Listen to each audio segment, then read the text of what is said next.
Hey everybody, this is the third grade team. We are about to read the 5th chapter of The World According to Humphrey. I'm Mr. Dashner. I'm Mrs. Reinhardt. I'm Mrs. Honeycutt. And I'm Mrs. Thiel. Here we go. Chapter 5, Plans Are Hatched. When Mr. Morales went into the kitchen to get a glass of water, I carefully opened the lock that doesn't lock and slipped out of my cage. I leapt over to the chair and then scampered down to the floor and hid in the corner behind the long curtains. Mr. Morales returned and sat down again. The children were still thumping and bumping and were now screaming and screeching as well.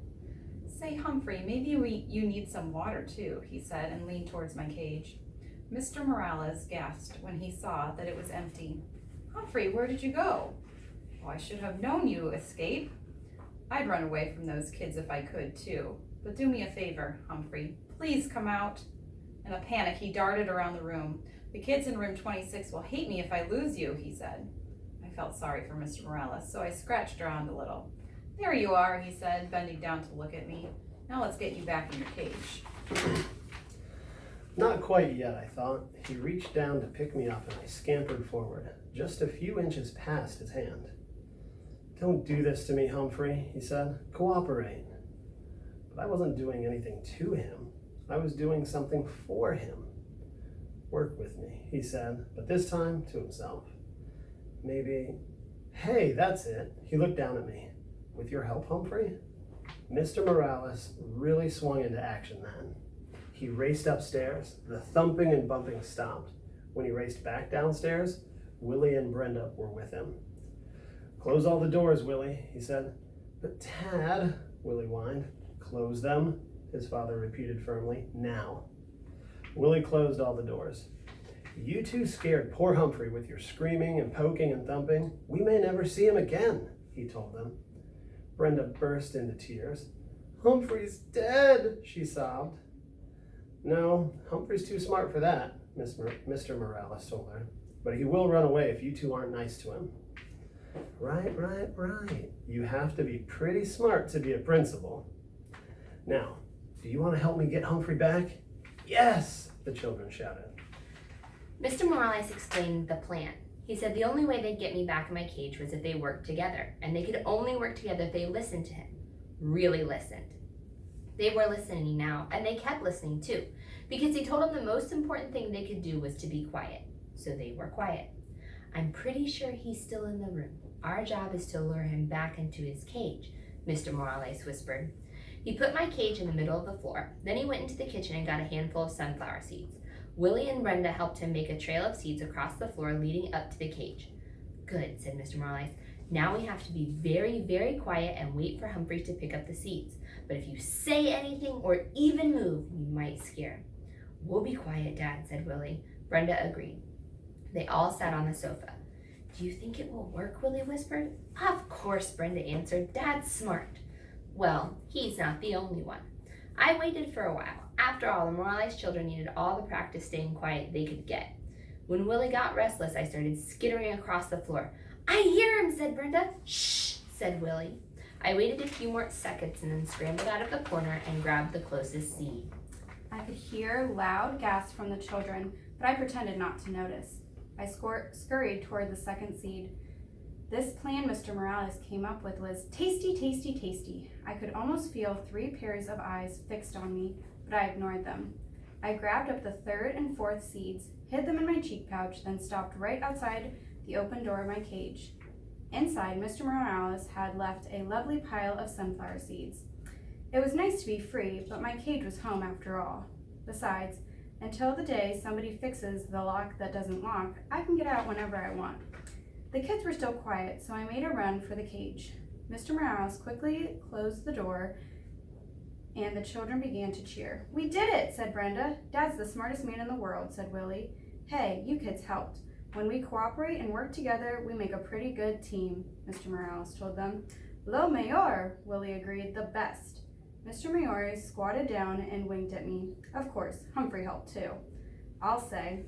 The rest of the weekend with the Morales family was fine. Sometimes the kids started interrupting their dad or mom, but Mr. Morales just reminded them that they could be polite if they tried. Willie and Brenda tried. Mrs. Morales sold a house. It turns out that selling other people's houses is her job. So they celebrated with pizza and ice cream. Brenda learned how to hold me gently. Willie even cleaned out the poo out of my cage, which I appreciated. Life is good, I thought, as Mr. Morales drove me back to school Monday morning. Then I remembered Mrs. Brisbane and how she'd said I was a troublemaker and she was going to get rid of me. Humphrey, you are a true friend, said Mr. Morales as he carried my cage back into room 26. I'll never forget what you did for me. As soon as class started on Monday, Heidi's mom came into the classroom and explained to everyone about taking me home on weekends. How many of you would be interested? Mrs. Hopper asked. Every single hand in the classroom was raised. Every hand except one, Mrs. Brisbane's. Still, it was a pretty good week. I got a 90% on the vocabulary test. I'll bet Saya got 100%. But she still didn't raise her hand, even though she'd promised. And Aldo talked more and more every night. On Tuesday night, he leaned in close and asked, Humphrey, don't you ever wish you had a girlfriend? Now, like most hamsters, I'm pretty much of a loner, so I really hadn't thought about it before. Not sure, I squeaked. I'd like one, said Aldo, a real nice girlfriend. I felt so sorry for Aldo. I squeaked extra loud when he performed his broom balancing act for me. I was still thinking about him on Wednesday. After everyone had left, while there was still light coming in the window, I meandered outside the cage to help myself to any mealworms that Heidi might have left behind when she fed me earlier in the day. The table was covered with newspapers, and while I nibbled, I browsed the news. All of life was there on the pages of the newspaper. Births and deaths, lost pets, sad, sad, sad. Funny jokes, good news and bad news. Then there were the ads. My, there were so many stores. Not just Pet-O-Rama, but Shoes-O-Rama and Food-O-Rama and Books Galore and Wide World of Tools. And there were other ads too. One in particular caught my eye that afternoon. It read, work nights, lonely, want to meet others who work nights? The Moonlighters Club, for people who work at night. Meetings are held during the day on weekdays. Hikes and outings to restaurants, parks, plays, movies, and much more. There was a name and a phone number at the end. I could hardly believe it. This was exactly what Aldo needed. I could already see him smiling and happy going to parks and plays with the Moonlighters Club and having a girlfriend. But how could I get Aldo to read this ad? He'd probably just throw it away. Still, if I cut it out and left it in a place where he couldn't miss it, well, maybe. Hamsters can't do scissors, but we have nifty teeth. It took me a while to nibble the whole ad out neatly, but I did a pretty good job. Then I stood the clipping up against my cage. Aldo couldn't help but see it if he looked at me, which he always did. That evening, I was more anxious than usual for Aldo to arrive. When he turned on the lights, I squeaked, "Hello!" right away. "Greetings to you, my little friend," said Aldo as he pushed his cart into the room. "You sound like you have something on your mind." "You bet," I tried to tell him. He ambled over to my cage and leaned down to look in. "What's happening, Humphrey?" he asked. I saw his eyes light on the scrap of newspaper. "Hey, I can hardly see you." He reached out and pushed the clipping aside. "Read it," I squeaked right out. Of course, he didn't understand. He didn't even look at what the ad said. He just set it down next to the cage and leaned in closer. I was squeaking a blue streak. "Look at it now!" "Calm down, Humphrey. I've got a treat for you," said Aldo. He reached into his pocket and pulled out a tiny bit of carrot. "Your pal Aldo would never forget you." My heart sank. You try to help a human and they don't even pay attention. But as you know, I don't give up easily. I squeaked happily while he balanced his broom on one finger as usual. But my mind was on the Moonlighters Club and how to get Aldo there. After he left, I scrambled out of my cage, picked up the newspaper clipping, and tucked it inside my notebook. Then I hid the notebook behind my mirror. If I didn't, someone mean, like Mrs. Brisbane, might throw it away. I was still wondering what to do with it the next day when Mrs. Brisbane rolled in a cart with a big machine on it. "This is the overhead projector," she told the class. "I'm going to use it for some map work." When Mrs. Brisbane turned on the machine, a bright light was projected onto the wall.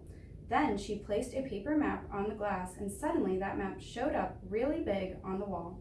She could write on it and draw on it, and you could see everything she wrote. A machine like this could come in very handy, I thought.